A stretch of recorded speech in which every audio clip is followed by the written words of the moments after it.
Supreme court ने उत्तर प्रदेश के मदरसा act को संवैधानिक बताया है। यानी इस निर्णय के साथ ही सुप्रीम कोर्ट ने इलाहाबाद हाई कोर्ट की लखनऊ पीठ के उस फैसले को निरस्त कर दिया है जिसमें मदरसा एक्ट पर सवाल उठाते हुए उसे निरस्त कर दिया गया था।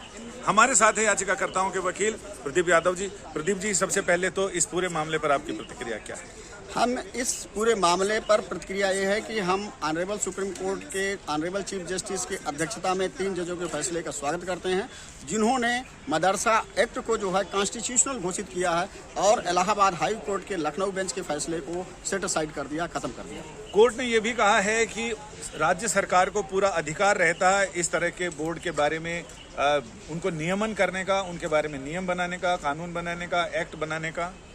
कोर्ट ने जो चीज़ कहा है वो ऑलरेडी मदरसा एक्ट में मेंशन है।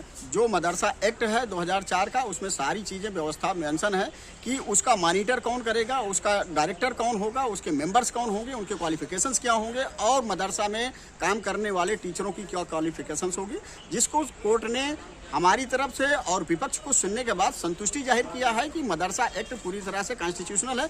रही बात क्वालिटी एजुकेशन को लेकर के, तो क्वालिटी एजुकेशन को लेकर के सुप्रीम कोर्ट ने अपने अहम फैसले में कहा है कि अगर स्टेट चाहे तो क्वालिटी एजुकेशन को मेंटेन करने के लिए मदरसा को रेगुलेट अगेन कर सकती है और लेजिस्लेशन के थ्रू कुछ उसमें बदलाव ला सकती है। इस फैसले का असर और भी राज्यों में मदरसा एक्ट या और भी राज्यों में ऐसा उस पर भी पड़ सकता है?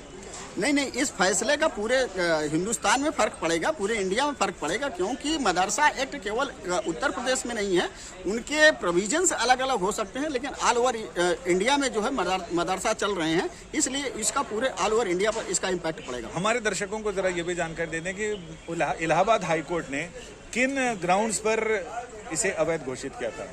इलाहाबाद हाई कोर्ट ने जो अपना मुख्यतः टारगेट किया था, इलाहाबाद हाई कोर्ट का मानना था कि मदरसा में केवल और केवल रिलीजियस एजुकेशन दी जाती है, रिलीजियस एजुकेशन के अलावा और कुछ नहीं दिया जाता है, जिसको जो है इलाहाबाद हाई कोर्ट ने इग्नोर कर दिया था कि मदरसा एक्ट को यदि देखा जाए तो उसमें सारे सब्जेक्ट का विवरण दिया गया है कि सारे सब्जेक्ट पढ़ाए जाते हैं। हो सकता है किसी एक आध मदरसे में उस सब्जेक्ट के टीचर ना रहे हों और उस पर सर्वे हुआ हो तो अलग बात है, अदरवाइज मदरसा एक्ट में सारा प्रोविजन है और सारे सब्जेक्ट का एजुकेशन दिया जाता है। सुप्रीम कोर्ट ने इस बात का भी उल्लेख किया है कि मदरसा में यदि कोई माइनॉरिटी बच्चे नहीं पढ़ रहे हैं या मुस्लिम से हट करके कोई और बच्चा पढ़ रहा है तो उसको रिलीजियस एजुकेशन देने के लिए कंपेल न किया जाए। उत्तर प्रदेश सरकार भी मदरसा एक्ट के समर्थन में ही सुप्रीम कोर्ट में कह रही थी। नहीं, उत्तर प्रदेश सरकार ने सुप्रीम कोर्ट में तो मदरसा एक्ट के फेवर में नहीं थी, वो इलाहाबाद हाई कोर्ट तक सपोर्ट किया था। सुप्रीम कोर्ट में उत्तर प्रदेश सरकार ने इनडायरेक्ट रूप में विरोध करना चालू कर दिया था, ये कहते हुए कि ना अब मैं जो है इलाहाबाद हाई कोर्ट के आर्डर का कंप्लायंस कर रहे हैं।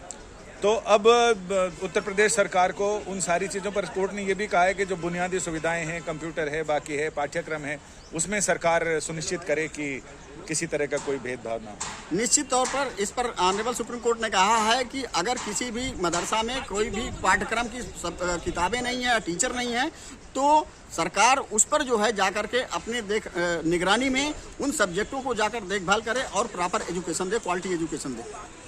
यानी कुल मिलाकर उत्तर प्रदेश सरकार ने ये तो कहा था कि वो मदरसा एक्ट को लेकर उनका विरोध नहीं है। जिस समय दलीलें चल रही थी, सुनवाई चल रही थी, उस समय उत्तर प्रदेश सरकार लगातार ये कह रही थी कि लेकिन वो चाह रही थी कि इसमें कुछ संशोधन हो, इसमें कुछ चीज़ों में बदलाव किया जाए। कोर्ट ने यही कहा है कि राज्य सरकारों को अधिकार है कि वो इसमें इनके पाठ्यक्रम को लेकर, नियुक्ति प्रक्रिया, इन सारी चीज़ों को लेकर नियम बनाए और तय करे। फिलहाल इंतजार है कोर्ट के विस्तृत फैसले का, जिसमें और जब अपलोड होगा उस समय और बहुत सारी चीज़ों का खुलासा होगा। संजय शर्मा, दिल्ली आज तक।